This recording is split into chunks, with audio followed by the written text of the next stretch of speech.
The first female SUG president gifts best graduating student with 1 million naira. 1 mil. 1 million naira. This SUG they hot so.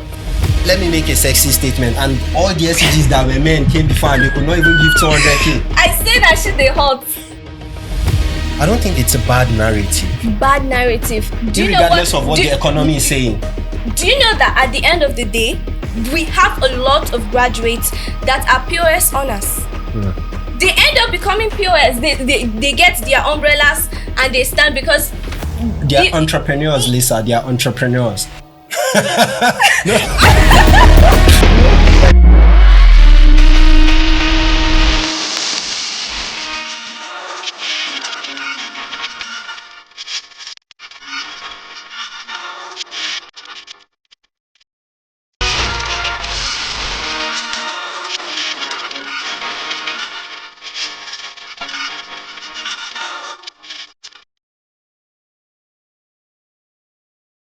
Yes, hello and welcome to Trend Talk, where yesterday's buzz becomes today's conversation. Where we take you around the world of social media, share the most international and local news, information that you need to know, and not leaving entertainment out of it. Yes, and on this new season, we'll be bringing you the latest from the movies industry, music, trends on social media. You can sit with us and educate the viewers on what you do and how you impact the society. I'm Lisa Bell with the bells, and I'm sure that will ring a bell, and I'm not alone on this one. Yes, it always rings a bell, Lisa. My name is Jamal Daniels, the boy with no nickname. He has no nickname. Thank you, Lisa. Anyways, let's dig down. Word on the street has it that the National Youth Service Corps has finally started paying the 77,000 monthly allowance. Congratulations, guys. We're happy for you. Yeah, right now, the compass they hot. Like I see a lot of memes, them eating chicken. Why not, guys? You know Nigerians, they'll always go all out. And well, I'm personally proud that even after the Director General of the National Youth Service Corps, Brigadier General Olakunle Nafiu, has assured corps members that the new monthly allowance of 77,000 will be implemented March. It has actually been implemented. But, Lisa, a lot of people are clamoring, and I'm pretty sure you know what they are clamoring about. I was about to see you weigh in. Please weigh in. So, you know, this 77,000 naira has been long overdue. Because if we're going to go back to check on when it should be implemented, it should be implemented as of September last year, 2024. And we're in March 2025. So it takes about 6 months for this, for the corps members to get the 77,000 naira that they have been crying for. Yeah. Of course, it's a cry. The biggest question here is that, so those people that were serving the time that this was implemented. Yes. So you know where I'm going with this? Yeah. This morning, I think I saw a video of the Minister of Youth who was saying that it's going to be, they're going to give them like back. A back pay? Yes, they're going to pay them back. Those people that were still serving when that. So each of these individuals should expect. It's a budget that is a budgetary, whatever that has to go through a lot of process, and so that's for the back pay. Yes, and for these people now to get 77,000 naira, it took 6 months. So now the question is, you guys that are going out, when are they going to expect that money, or when are they going to expect the remaining money that the government is promising them? Yeah, because they actually earned it, or it's their right to get that. It's a balance of what, 44,000 naira times 6. So that's how much.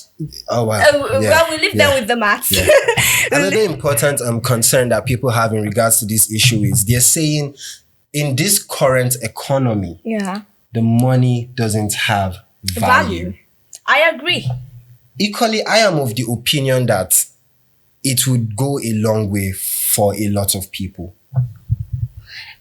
Can you because guys, you need to come for his neck and not my neck. This person is saying that we're not disputing the fact that 77,000 naira comparing to 33,000 naira in this current economy, it's not something, but at the same time it's nothing. Because if you're going to take that money to the market, what can you get? You get me? Before we sitting down here, we had a core member who was saying that, as of 2019, when she served and she was getting, was it 19,500 or something? She was able to get or even set up some things for herself. Like, I think she had a salon or something. Yeah. She mentioned that she was able to get some certain things. Yeah. But with that money, what can you start with? How can you even start? Because everything is... You can't say. I would like to still tell people you can start somewhere. So enjoy your 77K. Well, we can't dwell on that. Let's move on to Unical. The first female SUG president gifts best graduating student with 1 million naira. 1 mil. 1 million naira. This SUG, they hot, so. From SUG of University of Calabar. Yes. And she's a female. She's a female. The first one at that matter. Let me make a sexy statement. And all the SUGs that were men came before and they could not even give 200K. I say that shit, they hot. They count University of Calabar is setting a very exemplary precedent. Yes. In the sense that the current Vice Chancellor, Professor Florence Banku Obi, equally has a scholarship for students in that school that are above 4-point GP. Yeah, I think about 68 students actually have made it into the scholarship. Into the scholarship. It equally improved their turnover of first-class students. Yes. But now the question is, all this, it's beautiful. We have first female SUG presidents gifting the top students 1 million naira. Yes. The Minister of Finance gifted him 500,000. Equally. So, accumulating to 1.5. So if we're going to say 1.5 to the best graduating student, what can he do with that 1.5? Is it actually a progress we're having, or is it... Because 1.5 will not do you anything. I think, the best, I totally get your point, but I have to approach this from, again, a precedent level, which means like a ball that is in motion already. Okay. Which is to say, in conclusion, that if every academic institution in Nigeria decides to adopt a concept of financially incentivizing students who are academically outstanding, I don't think it's a bad narrative. Bad narrative. Regardless of what the economy is saying. Do you know that at the end of the day, we have a lot of graduates that are POS honors? They end up becoming POS. They get their umbrellas and they stand because... They are entrepreneurs, Lisa. They are entrepreneurs. Don't make my POS people feel bad. We value you. You're contributing to the society and the economy. We do not value them. Yes, totally. Looking at a graduate, of course, that went through school for a particular discipline and cannot practice that discipline when they are out of it in the industry that requires it. So for a first class student, for the best graduating student, what can you do for that person? You're supposed to empower that person, not just with money. So if I'm to get you right, Lisa, in this narrative, and I think I love the direction you're going, there should have an initiative for people that come out of these certain departments, and industry should be waiting to adopt them and take them in. Why are other countries poaching such people? So developed? Yeah. Comparing to us? Yeah. Do you know that I'm going to use... We can't match up with Korean governments right now. But we can learn. But we could actually learn from them. Because they have shown us that there's power in hard work, or you can get whatever it is that you want from hard work. And you see that it is a system that is working. Are we talking of North or South Korea? I'm actually talking about South Korea, not North. Don't bring me there. I didn't want. So we're talking about South Korea now. Because Koreans have a way of immediately you're done with school, or your grades determines the kind of university you attend. It determines the kind of job you get, the kind of class you belong to. Are you serious? Yes. That is how the system works there. If you're a first class student, you graduated with the best degree and everything, the job or the pay is high. Wow. So if you graduate with second class, you automatically belong to the second class. That's the middle class. Honestly, because that is whatever it is that you're going to be getting, even from your pay, the kind of stores you visit. I think I love that narrative it's more. actually nice because it helps people to work hard. But when at the end of the day, you have a system that gives you just 1.5 million naira at the end of the whole struggle. Yeah? And nothing more than that. Nothing more than and that. And you don't have a functioning system that would encourage you to like flip that money easily. I would close this particular topic with a question. I was watching Kemi Badenoch, interviewed by Jordan Peterson, and he asked her, why is it that Nigerians thrive when they leave the country? You know, Kemi Badenoch being the head of the Conservative Party there in the UK. Yeah. And she said it's not just Nigerians, it's Africans, and it's because they come into a system that doesn't give them barriers and roadblocks at every chance. So, for example, you struggle to get this 4 points. Yeah. You're done with that academic system. We all know how our academic system is. You manage to get 4 points for that system. For that system. You can't come out now. You can't enter our normal political and economic, our socio-economic system. And you constantly see, man, too many hiccups and hindrances. There are a lot of hiccups. Yeah. And that's why you see a lot of Nigerians, I would say they are hard workers. Of course. So that's why when they travel out, these Easier. people, they're making it. Yes. You get me now? System favors it. Yes, system. When you work in a system that favors you, you will get what it is that you put in the ground. We are not supporting Japa. No, we are supporting fixing of our systems. Yeah. So let's move on. Let's not dwell too much on this one. It's a very passionate. It is. I'm already going somewhere. Yeah. We are diving into the streets of social media now. All right. We have always been. Yeah, I love that street, actually. I love that street. I probably should let you take it. But anyway, the 30-day rant challenge, right? That has been going on TikTok. Yeah. My people, how far? You people started this challenge as a way to highlight the lapses and the flaws and the hiccups in our systems. But people are not getting a backlash. People are saying people are not enthusiastic about it. People are not passionate. People are doing like they are forcing you.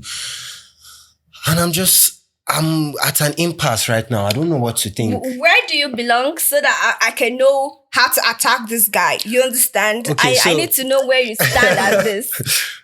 Firstly, I think I'm happy that we're in an age where the youths are quick to realize they have a voice, and that voice can be heard and that voice can be used. Okay. And by youth, I'm not talking of just people from their late 20s upward. I'm talking of teens equally that maybe have seen something and have not, maybe they might not understand it totally, but they've seen it and they're aware. If you want to see a culture that is thriving, look at how they treat their youth and their women. Yeah, it's a very good indicator. So I'm happy that our youths are vocal. But at the same time, to hear people say they are not passionate or enthusiastic is a bit confusing. What? I will agree with them. That they are not passionate and enthusiastic? Yes. Okay. I'm a youth. I love Nigeria. Nigeria is my country, yeah? Let me look at you well as you say these things. Yes, I would say that. And I'm looking at the camera now to say it, that sometimes or most of the times we start up something and we do not see it to the finish. You get me now? At the end of the day, yes, you're starting something good, but where is it going to lead us to? After these 30 days, what next? What next? And this has been a pattern from the days of Occupy Nigeria to the end SARS, end bad government till right now on this. It's been a pattern. Now it's so disheartening to see that some of these young people, here we are trying to say, okay, we are finding a better system for all of us, but then we still find some people among the youths that are coming out to say that you people should stop what you are doing because allegedly there's a threat that they might put down TikTok. Yes, right? Because people are using it. But what does that now say about, if that threat has any form of fact or truth to it, what does that say about our society? Does that mean you're trying to repress the voices of people? Is that a good look? That's another thing. Yeah. You can deal with that. But even social media or no social media, TikTok or no TikTok, all I'm here to say is that whatever it is that we want to start, let's see it to the finish. Because if we're going to do 30 days or if we're going to come outside, let's all come outside. So there's no point of, okay, then some of us among us, we have Judas. Yes. That's the problem. We have Judas, a lot of Judas. And Calm down, Lisa. Calm down. Yeah, we do have a lot of Judas. I do not want to call names here, right? But you have people coming out to tell you that, oh, you guys should stop what you're doing. You're calling them unpatriotic. Like it's so. For once, I've never found. I do not want to mention that guy's name, but he's a guy. But for one day, I've never found him very funny. People say he's funny in quotes, but he's never funny to me. So, and you find him coming out to say that, oh, you guys should stop it. You even have. Who is this guy, Lisa? I will tell you after all this. No, we are fact people. We don't hide. Yeah. I'm not going to. I'm not going to. So let's save his identity. Yes, let's see. But then they should know who I'm talking about. They should know. It would have helped if you mentioned the name. We would find it easier, but no problem. No problem. They should know. On a much more lighter note and a much more leisure note, let's let you guys know things that you could watch, movies that could ease your tension and just make you feel a bit more relaxed. Lose your tension? That's it? Because some of them are thrillers, right? Yes, and it's so full of suspense, guys. This is part I love the most. That's why I even looked at you immediately. Yeah, I love So what do you have for our people? If I'm going to ask you what movie you've seen this week, which would it be? That I enjoyed? Yeah. What did I actually enjoy? I would say I saw on Netflix The Adolescents. I've seen the trailer, but I haven't seen it yet. Then I've seen people really commenting about it. So probably it's one of the movies that we are going to watch this weekend. So if in case you're sitting at home just like me, we don't go out, we house girls, right? So we have these movies for you. We have Adolescents, we have The Wheel of Times, and we also have Baby Farm. Oh my God. Like, I am so interested in Baby Farm. Yeah. Like, I love dramas like that have a dive into psychological perceptions of humans. And what is happening in the society. So it's an eye-opener for everyone, for a young girl, and whatever mistakes that you need to come. You should know that whatever it is, you need to come back home. You need to settle it within the home. Do not take it out. Just whatever mistake, just own it. And don't even try to... shift responsibility. Yes. So basically we have 3 movies for them to look out for. And if you haven't seen, just like Jamal, you haven't seen Beauty in Black. Hey guys, you need Lisa, you've added to our list. That's 4 now. Yeah, that's for you. For you. Because I know lots of people have seen that. Yes. But then Beauty in Black is one of the movies that you all should go and watch. Beauty in Black. That last episode, man, I can't take it off my head. No spoilers. Okay, I should. Beauty in Black, The Adolescents, Baby Farm, and The Wheel of Times. Watch out for these 4 movies, guys. Yeah, so that's it. All on Trend Talk that we have for you today. Do not forget to follow us on all of our social media, Pathfinder TV. I am Lisa Bells with the bells, and I'm sure that will ring a bell. As always, Lisa, and my name is Jamal Daniels. That has no nickname. Please. Anyways, you said you had a nickname. To all our viewers, feel free to find a nickname for me. Thank you so much. We'll see you on the next episode. All right, bye.